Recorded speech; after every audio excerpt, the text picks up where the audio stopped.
আসসালামু আলাইকুম সুপ্রিয় দেশবাসী, আপনারা দেখেছেন বাইতুল মুকাররম মসজিদের সামনে দুই তিনজন অবিবেচক যুবক কালো কাপড়ের মধ্যে লা ইলাহা ইল্লাল্লাহ মুহাম্মাদুর রাসূলুল্লাহ লিখে মিছিল দিচ্ছিল।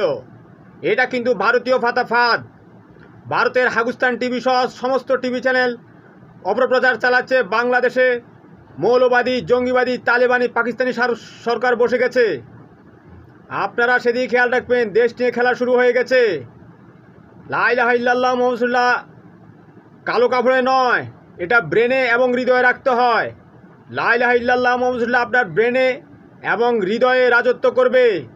এই কালো কাপড় দিয়ে আপনারা কিন্তু ভয়ঙ্কর সর্বনাশা খেলায় মেতেছেন।